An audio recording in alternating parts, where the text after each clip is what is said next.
Hello and welcome back, ladies and gentlemen. Force here, continuing our guided tour of the Asura starting zone in Guild Wars 2.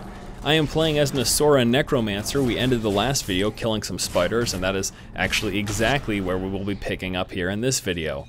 There is going to be a little bit of editing this time. I cut out some monotonous quests that I'll talk a little bit more about once we actually get up to it, but we're going to be starting off right here actually by discovering an undiscovered zone. You're going to notice right there an undiscovered point of interest. And upon walking into it, you end up coming up to an event. And I first start off just by killing a few of these frog people with my Asura Necromancer, who is currently in the main hand wielding a axe, a one-handed axe. And so those are the abilities that I've got for the main hand. And the offhand, I do believe, is a focus, which is currently leveling up. You can see my number 4 and 5 abilities aren't available at the moment, but they will be actually shortly as we work our way through this little froggy area. Can't kill that guy. And then all of a sudden, bam, look at this. I gotta defeat boss dude here, who just just appears. I'm like, what the heck? Giant frog with crazy armor and all sorts of stuff. So these kind of things are happening on the regular in Guild Wars 2. You will literally just stumble upon an encounter, be it a boss fight. You know, it'll be things like defeat this particular enemy, or defend at this point, or, you know, complete this objective for certain NPC. And I just kind of walked into it. And we actually get a couple people helping out here, which makes me happy, because you can see he actually hits me pretty hard. Forced to use my heal there. But nevertheless, certainly doable.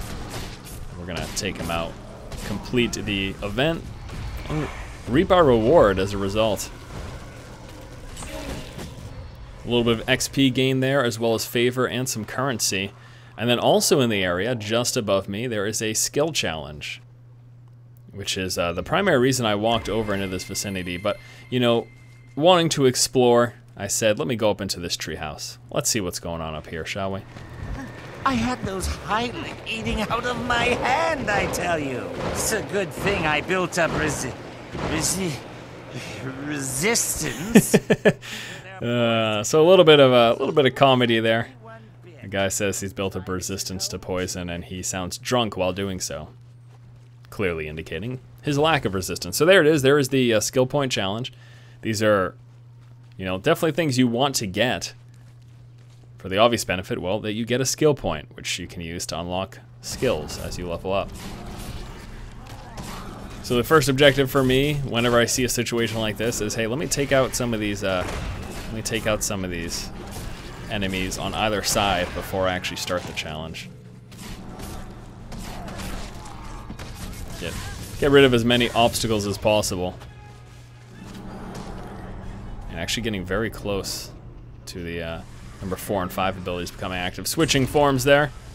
That is the number 2 ability, which if it hits, teleports me to the target and chills all enemies around it. And my number 1 ability, doing lots of damage depending on the life force that I've got saved up. And here it is, skill challenge now active. Someone came along and started it. But it doesn't matter. And you know, one of the greatest things about Guild Wars 2 is someone else can start a quest, or someone else can be engaging an NPC, and you can still get credit for it, even just being in the area, even just being in the vicinity. Gonna get a couple shots off, and again, even though he started it, and I'm not in this group, look at this. I completed it, got my skill point, and I was requested to be put into a party, and I said, no thank you. This will be a solo experience, but I appreciate the offer. So skill points, again, are used to purchase skills. As you can see here, looking up under my healing tree, I was pondering picking up the Consume Conditions heal, which is what I end up using for PvP as a Necromancer, but I decided to just stick with the pet here for PvE. I think that he is adequate. Now, looting these guys with F, you're going to notice on the right side, laid over the minimap, and you see the loot that I acquired. No right-clicking necessary.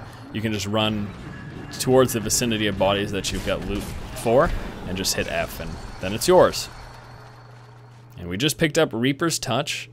Pretty interesting ability for my offhand. It allows me to gain swiftness and puts vulnerability on the target. does have a cast time. It just kind of throws out a scythe, and you're going to notice the swiftness buff there above my number 6 heal ability. Those shows little boots to increase the speed. And a little more froggy killing. So again, you check out the map and you see this undiscovered point of interest. It's almost always going to be worth your time to go there. And I really like that they incentivize the exploration like that. And you just go here and you stumble upon a quest. And next up, we're going to be actually taking a look at some underwater combat. And there's a whole quest series just in this little pond here. But first, we got to kill some mosquitoes. Of course we do. I've been informed by a lot of people that grinding is absolutely unnecessary in this game. Now, again, all this footage is from quite some time ago, so, now that I have that knowledge, I'll probably avoid doing stuff like this where it's not required. Because, well, there's really no reason to. With all the quest plus PvP gaining XP and personal story quest, events, area quest, all that stuff, grinding is unnecessary in Guild Wars 2, which is a beautiful thing. No question about that. Alright, so here is this area quest. It requires me to go down and ring these bells and then kill the guy that comes out of it. Or spawns as a result. You notice me pulling back here, and someone else engages him, and again, just shows you here. Even though someone else fights him as well, I still get the credit for it, so. The joy of Guild Wars 2 questing system, non-competitive questing system. You can do things together, and everyone's happy because no one's tagging mobs and stealing, and it's such a beautiful way to design a system like that, and definitely hats off to ArenaNet for actually implementing something like that, because it is, it was really annoying, and in most other MMOs you deal with mob tagging and you're trying to get a certain boss or get a certain NPC for a quest that you have, and someone runs up and hits it before you, and it's obviously annoying, and anyone would be annoyed about that, but ArenaNet said, you know what, we don't like that system. If you're around and if you get a shot off, then yeah, it'll count for your quest too. That's fine. And that's a great way to do it. I mean, there's certainly a certain aspect behind like having the competitiveness of mob tagging, but it makes for a lot of griefing, and overall it just kind of makes for a frustrating experience. The elitists love it. When I was elitist, I loved it. Now, we're here looking at underwater combat, and I think the big thing to keep in mind when seeing this underwater combat is you're going to notice a different set of skills here. If you take a look at your hero's inventory in Guild Wars 2, there's actually a separate item slot for underwater items, which is actually kind of confusing to me. I don't know why they wouldn't just let you use your normal. I mean, I guess, it's kind of cool. It's a different thing.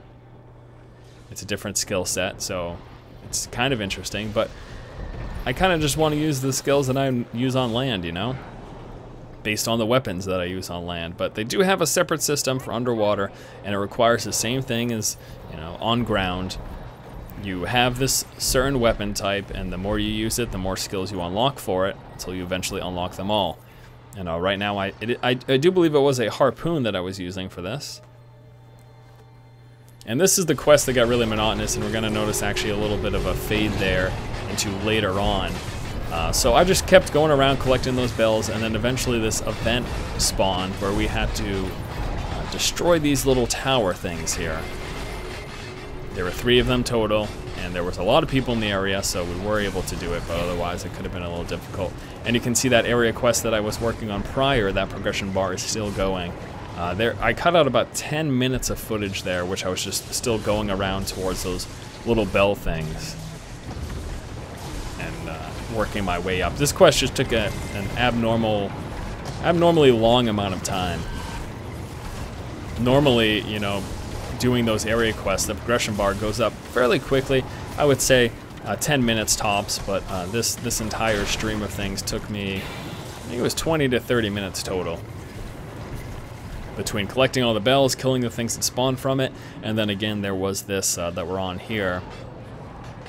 This little event where we have to destroy these towers here. So one is down. This is the second one that we're destroying. You can also see, since we've some time has passed, I've got more skills unlocked for the harpoon. Before the fade, we only had one available, but now abilities 2 and 3 are available, and ability number 4 is unlocking. And I do end up leaving the water here, or at least leaving the combat for a moment. I got a little bit concerned that I was gonna die, actually. I think things just out-leveled me a little bit. Weird too, when you're on the surface of water, you've got access to no abilities when you're swimming on the surface. That's the transition point between going under the surface and having access to your underwater weapon, so for me the harpoon, or between being on land and having access to whatever, you know, your main hand, offhand weapon is, or a two-handed weapon, whatever you're gonna have there. So yeah, I don't know though, like that's kind of crappy. So if I'm on the surface and I'm chasing someone or something like that, see, look at this. Yeah, there's nothing. It's just like the skill bar disappears. You have access to nothing while you're on the surface of the water. I'm not sure if that's entirely intended, and then the second that I leave the surface, you can see my mainland weapons become available. But the event is complete now. I also completed the area quest, and again, just taking another look at Reaper's Touch. Early on in the game, still learning all the abilities. And coming up now, we actually are going to have another event. But let's kill some worm things before we do. Great. The one good thing about having the pet for the heal as a necromancer, you can see that little thing following me around, it's that it does steal life force. It fights, does, you know, not a significant amount of damage, but it does steal life force in the process, which is awesome. Filling up your life force bar a little bit quicker as a necro can be pretty sweet. Had a series of quests here in which I had to pick up these little electro globes on the ground and put them in these things. Whoop! Throw it in. That one was bugged out though for some reason. And you're gonna notice I continue the process by doing it again. Still a little bugged out over there. It was a beta weekend, so bugs are to be expected. And this jerk stole that from me. So we pick up this one, and then we bring it back to this little jar, or whatever it is.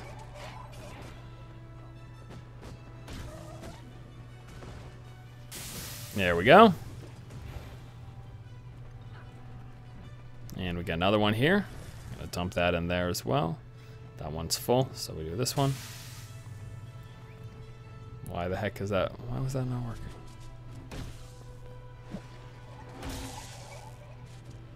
It's kind of weird. Oh well, I'll throw. I throw it. Throw the orb at this thing, kill it. And killing these guys also adds to the quest. The quest progression bar.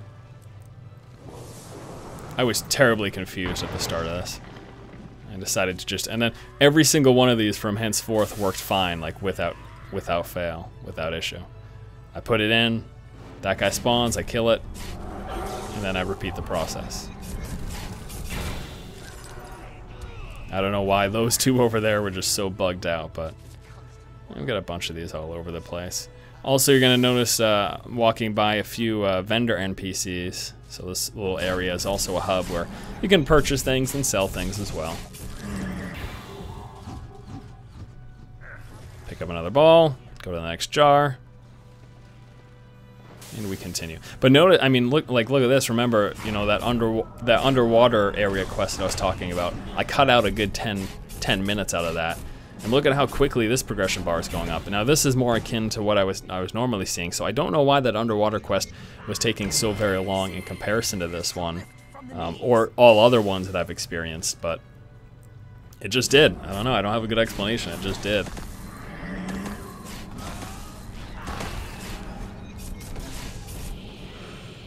And then we're getting very close to finish this one. I think I have to actually wrap back around inside because I could find no more little empty deposits for it, so we ended up wrapping inside here. to drop this one off and complete the quest. And then we're gonna be brought up to another event right after as well. There it is. Quest is complete.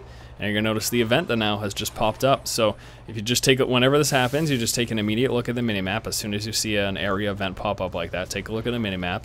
It's gonna show you kind of where that area event is centralized, and it'll also show you the general vicinity around it that you need to be. So I finish off this guy, and then I say, all right, let's go do that event. Also, a second event popped up that was a little bit further away, which really confused me, but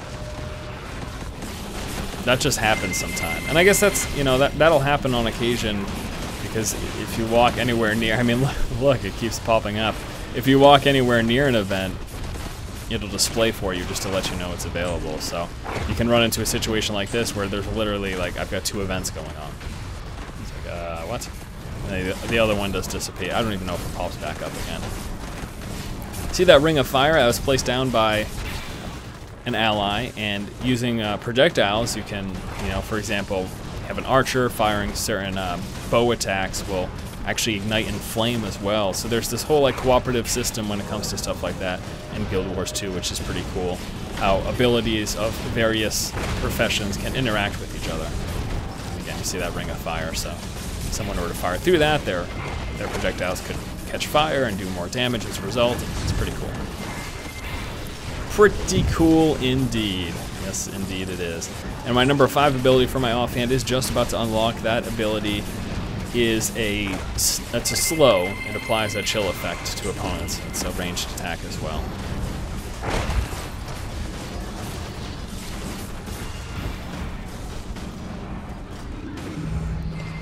And this event actually ends up going on for quite a while. This is a defensive one, where we are trying to defend a certain location. Also, resing up this dude, because he died. You're welcome. And we're just going to deal with more and more of these guys coming.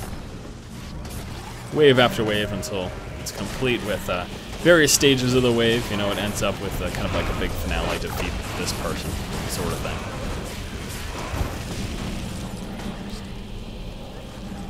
Go through a few of these wave quests throughout. I went through a few of them throughout the weekend, the Guild Wars 2 beta weekend. And a lot of them said, you know, you need to just defend this wave until the morale of these people who are trying to attack you drops down to 0. They say, I'm sick of attacking you now. That's it.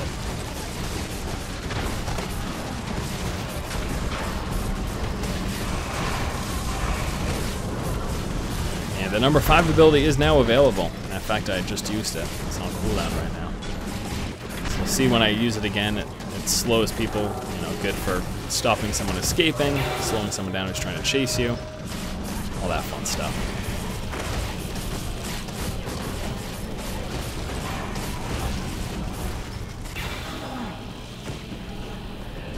And really, there's not too much left here in this. We're just going to continue this event, and that'll be it. It just continues to progress, and then we unlock it, and that does it. And with that, I think we're actually going to just cut this video right now. So thank you guys so much for watching. I'll be picking up and progressing through this Guild Wars 2 Asura Necromancer Starting Zone guided tour, as I just take you through my beta experience from the final beta weekend in Guild Wars 2, and we work our way closer and closer to the official release of the game. Hopefully this will give you guys a better idea of how the game plays, what to expect with it, types of quests you'll come around. And, you know, if you play as an Asura, this will tell you exactly, basically, show you exactly the quests that you'll see when you play during release. Isn't that exciting? You're welcome. Alright guys, thanks so much for watching. Stay tuned in the future for some more Guild Wars 2 coverage. I'll likely do some coverage of the release once the game is out. I'm not entirely sure what that'll entail, but you can expect to see some Guild Wars 2 footage from me. Of course, as always, thanks so much for watching. If you like the content, be sure to subscribe. And as always, keep watching and keep owning.